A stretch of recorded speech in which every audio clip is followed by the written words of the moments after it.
Oke, baiklah Bapak Ibu Saudara, salam sejahtera bagi kita semua. Selamat kita berjumpa kembali dalam channel Paulus Pinontoan Tirayo di program Menang Bersama Yesus. Saat ini saya akan menemani Bapak Ibu Saudara dalam beberapa waktu ke depan. Namun sebelum Bapak Ibu Saudara nonton video ini, jangan lupa tekan tombol subscribe, komen, like sebanyak-banyaknya. Dan jangan dilewati video ini atau tonton terus video ini sampai selesai agar Bapak Ibu Saudara mendapatkan notifikasi khotbah-khotbah renungan-renungan dari saya. Terima kasih kepada Bapak Ibu Saudara yang sudah subscribe channel ini. Semoga channel ini makin berkembang berkat dukungan atau support dari Bapak Ibu Saudara. Jika Bapak Ibu Saudara membutuhkan layanan doa, Bapak Ibu bisa tinggalkan komentar di kolom komentar di bawah ini, atau bisa menghubungi kami di 0852 40 30 29 30. Nanti tim doa kami, yaitu tim doa Yabes, akan mendoakan Bapak Ibu Saudara. Dan tema renungan saya saat ini adalah saat Tuhan memerlukan keledai. Mari kita membuka Alkitab kita yang terdapat di dalam kitab Matius pasal 21 ayat 1 sampai 11, dan saya akan membacakan untuk kita semua. Firman Tuhan berkata demikian, ketika Yesus dan murid-muridnya telah dekat Yerusalem dan tiba di Betfage yang terletak di Bukit Zaitun, Yesus menyuruh dua orang muridnya dengan pesan, pergilah ke kampung yang di depanmu itu, dan di situ kamu akan segera menemukan seekor keledai betina tertambat dan anaknya ada dekatnya. Lepaskanlah keledai itu dan bawalah keduanya kepadaku.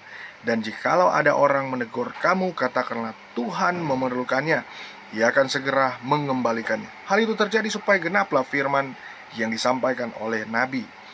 Katakanlah kepada putri Sion, lihat, rajamu datang kepadamu, ia lemah lembut dan mengendarai seekor keledai beban yang muda.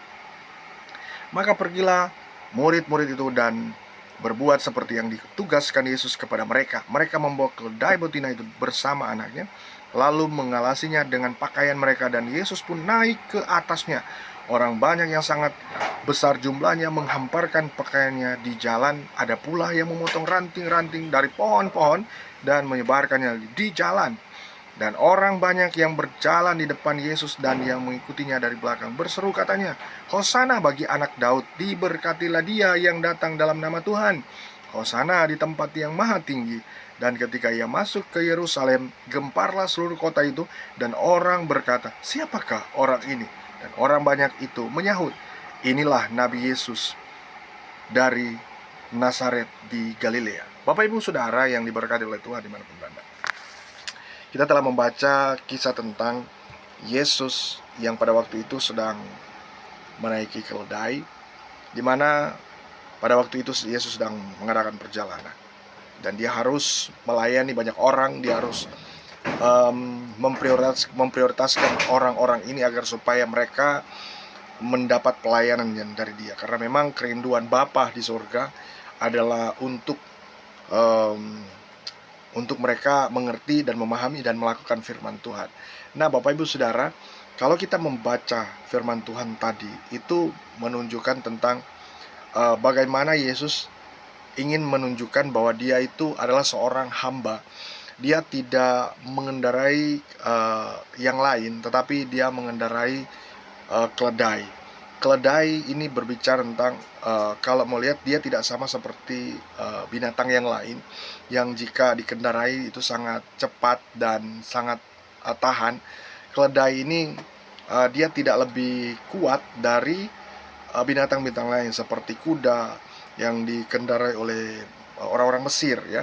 Tetapi keledai ini ya sederhana. Ini menunjukkan bahwa Yesus itu adalah seorang hamba yang sangat sederhana. Dia ingin menunjukkan bahwa sekalipun dia adalah seorang raja, sekalipun dia adalah raja, dia pun juga adalah seorang adalah manusia hamba, yang dimana dia itu pada waktu berada di bumi ini, dia ingin menunjukkan sikap sebagai hamba. Nah, Bapak Ibu Saudara, banyak orang ingin menunjukkan sikap sebagai raja, dan itu sangat bertolak belakang dengan apa yang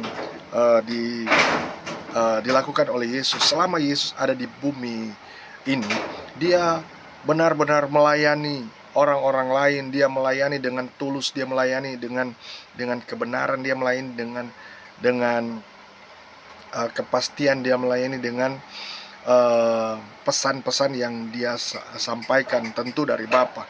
Nah, Bapak Ibu Saudara, di sini kita bisa menemukan ada beberapa alasan mengapa Yesus mengendarai keledai.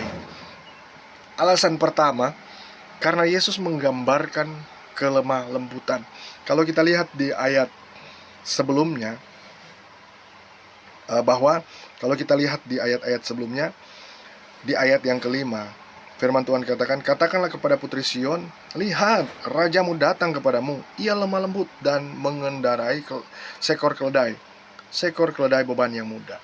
Nah, jadi Yesus menggambarkan kelemah lembutan, dan dia itu menunjukkan kehidupan yang lemah lembut.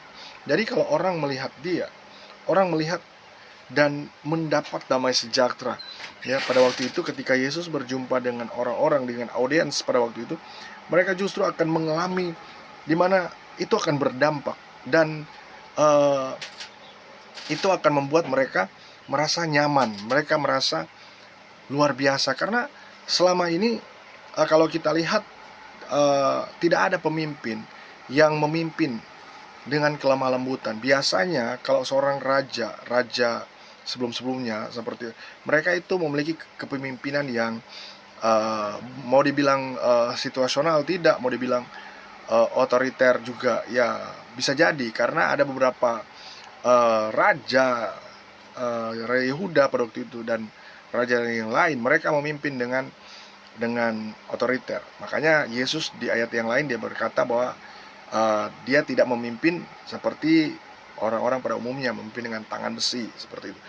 Tetapi Yesus ini menunjukkan sikap lemah lembut. Tetapi juga ya bukan berarti ketika ada orang melakukan kesalahan dia tidak menegurnya. Nah, di sini orang banyak sulit memahami tentang Yesus, bahwa kalau Yesus lembut berarti Yesus kompromi dengan dosa.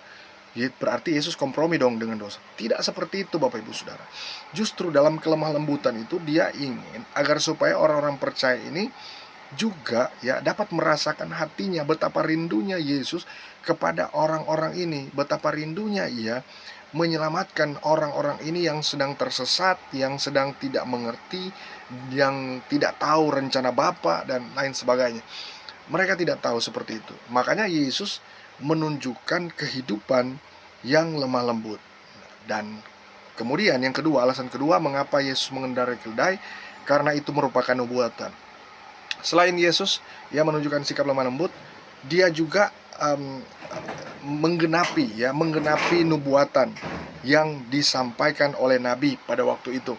Nah, tentu ini adalah hal yang luar biasa ketika Yesus mengendarai keledai. Ini adalah nubuatan yang digenapi. Nah, Bapak Ibu Saudara, kalau biasanya kalau nubuatan itu tergenapi, seharusnya itu kita perlu menyadari bahwa ini luar biasa, ini firman Tuhan ya dan amin gitu. Kenapa? Karena tergenapi.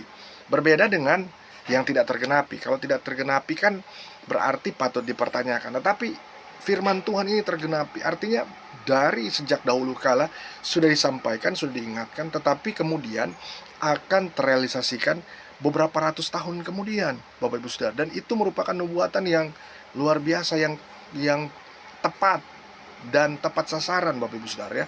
Dan itu merupakan nubuatan yang luar biasa. Nah, Yesus mengendarai keledai ini agar supaya dia dapat memahami hal-hal yang maksudnya orang-orang percaya dapat memahami hal-hal yang luar biasa dari dia. Alasan kemudian mengapa Yesus mengendarai keledai, karena mengendarai keledai menggambarkan kehambaan Yesus. Bapak Ibu Saudara bisa lihat ya, biasanya Bapak Ibu Saudara, kalau kita lihat seorang raja ya, orang raja itu tidak mungkin mengendarai keledai. Biasanya mungkin dia akan mengendarai kuda ya, kalau kita lihat Firaun kan seperti itu, atau mungkin raja-raja yang lain. Nah, atau mungkin Bapak Ibu Saudara, raja-raja Israel pada abad-abad 500 kurang lebih 600-an sebelum Masehi, mereka itu mengendarai kendaraan yang lebih kuat gitu dibanding keledai. Nah, sehingga kalau kita lihat Yesus mengendarai keledai itu menggambarkan kehambaan Yesus, di mana Yesus ya menjadi seorang hamba, lalu kemudian sudah mempersiapkan dirinya untuk mati di atas kayu salib, karena memang adalah suatu nubuatan bahwa Yesus akan menyelamatkan orang-orang yang mempercayai Dia.